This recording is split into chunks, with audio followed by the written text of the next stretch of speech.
Oke, assalamualaikum warahmatullahi wabarakatuh. Masih bersama dengan Pak Ibnu di sini. Pada kesempatan video kali ini dalam rangka mata kuliah bisnis internasional ya, pasca UTS. Jadi kemarin kalian sudah melaksanakan ujian tengah semester dan sudah saya koreksi nilainya ya. So far so good untuk jawaban-jawabannya. Nah, pada kesempatan kali ini saya akan membahas topik yang bisa dibilang cukup penting untuk dibahas ya. Nah, topik ini saya cari ketika saya sedang browsing di strategimanajemen.net. Ini bagi para mahasiswa, blog ini bagus sekali kalau kalian ingin cari literatur ataupun review tentang apapun. Di sini semuanya dibahas related to the economy ya, seperti SDM, kemudian kader juga dibahas, kemudian global issues juga ada, dan juga bagaimana perencanaan ke depan sampai dengan entrepreneurship atau kewirausahaan. Di sini ada semuanya di strategimanajemen.net ya. Dan blog ini ditulis oleh Bapak Yodia Antariksa. Beliau adalah pengamat bisnis juga dan juga pelaku bisnis.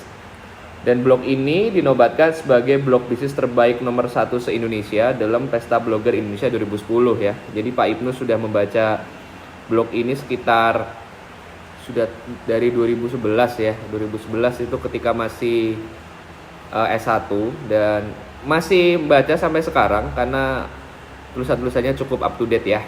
Oke, langsung aja.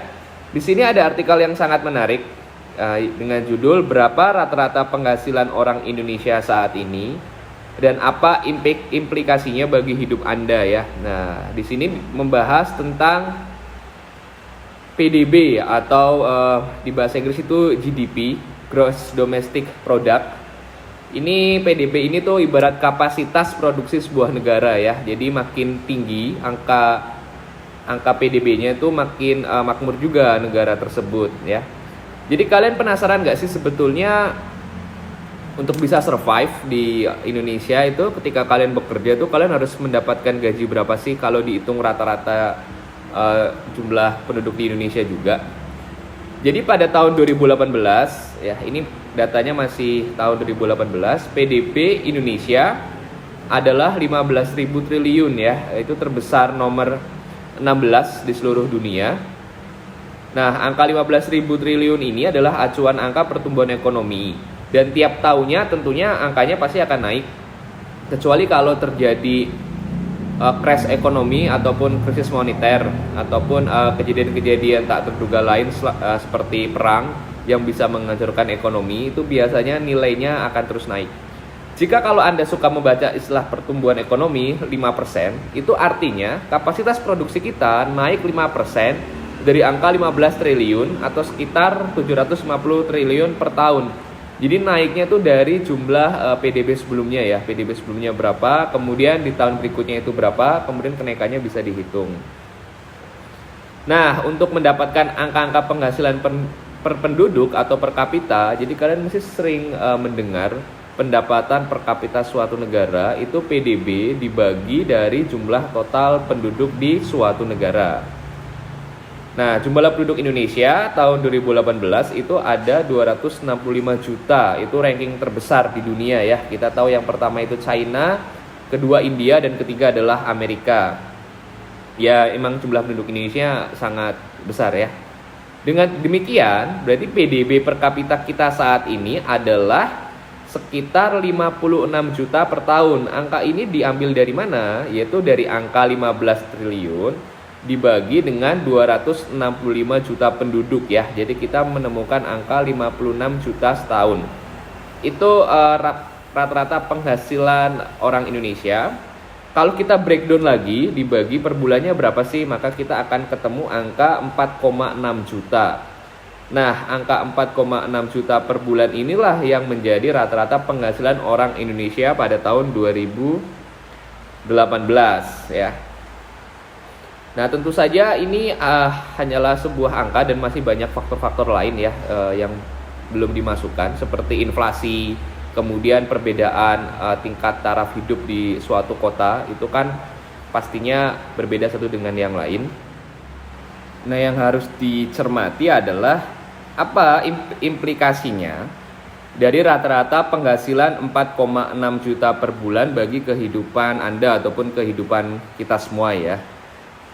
Implikasinya adalah tentang berapa sih penghasilan bulanan Anda saat ini atau kita sekarang.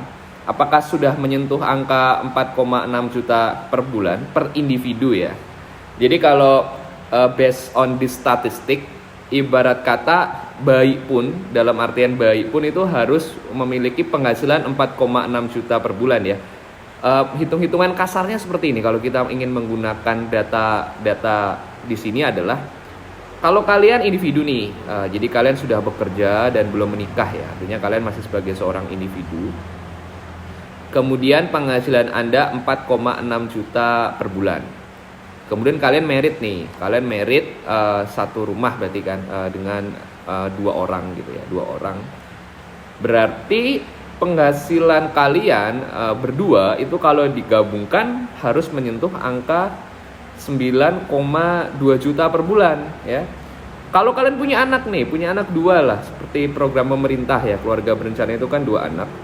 Berarti kalian harus memiliki penghasilan sebesar 18,6 juta per bulan ya, yaitu penghasilan rata-rata orang Indonesia. Tentunya ada yang di bawah ini dan ada yang di atas banget dengan ini. Kita tahu banyak orang yang berpenghasilan UMR dengan beban keluarga yang cukup banyak. Belum lagi jika mereka masih ikut orang tua ya, dan juga memiliki anak atau yang bisa kita sebut sebagai sandwich generation. Kalian cek aja tuh ya, sandwich generation, cukup pelik masalah itu di Indonesia. Kemudian kembali lagi ke pendapatan per kapita, jadi segitu hitung-hitungan di atas kertasnya ya. Jadi implikasinya memang berat bagi kita semuanya.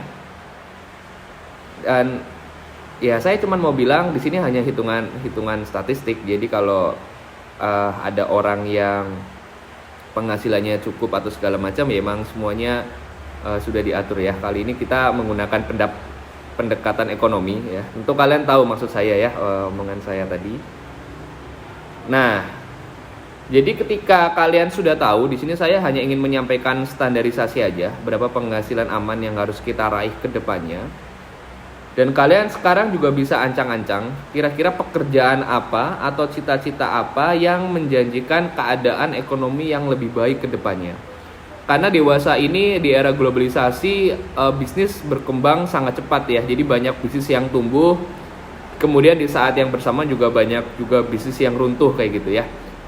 Dan apalagi di tengah situasi sekarang yang tidak terduga, misalnya ada pandemi seperti ini, tentu bisa hancur-hancuran sekali. Solusinya tentu saja entrepreneurship ya, yang akan kita bahas di mata kuliah entrepreneurship yang diampu juga oleh Pak Ibnu. Nanti kita akan bahas tuntas bagaimana bisa menghasilkan penghasilan yang cukup lumayan dan juga bisa survive, ditentukan oleh potensi kita masing-masing. Nah, sekarang tugas kalian adalah kalian coba di tahun 2020 ini, karena ini datanya 2 tahun yang lalu ya, which is 2018. Sekarang kalian coba di tahun 2020 ini PDB atau GDP negara Indonesia itu berapa? Kalian bisa cari di berbagai literatur, pasti banyak. Itu berapa? Kemudian jumlah penduduk Indonesia sekarang itu berapa tahun 2020? Kemudian kalian bagikan untuk menghitung pendapatan per kapita kan, antara GDP dengan jumlah penduduk di suatu negara. Setelah ketemu, berarti Anda sudah ketemu nih pendapatan per kapitanya. Lah itu totalnya berapa? Nah, karena keadaan pendapatan per kapita pasti akan terus naik, kalian juga coba pecahkan kira-kira pekerjaan apa ke depannya yang menjanjikan untuk bisa memenuhi pendapatan per kapita di negara Indonesia dengan acuan tahun 2020 ya. Kirim jawabannya di kolom komen dengan nama dan NIM seperti biasa, dan setiap mahasiswa harus mengirimkan jawabannya sebagai tanda absen juga. Ini wajib bagi semuanya. Dan juga cantumkan sumbernya ya, sumber kalian mencari data tersebut di mana. Mungkin beda-beda nanti masing-masing mahasiswa mencari sumbernya, maka dari itu tolong dicantumkan. Nah, mungkin cukup sekian aja video pada kali ini. Habis ini saya akan buat banyak video dengan berbagai pembahasan related dengan bisnis internasional ya. Kurang lebihnya mohon maaf, kesempurnaan hanya milik Allah, kekurangan pasti datangnya dari saya. Akhir kata, wassalamualaikum warahmatullahi wabarakatuh.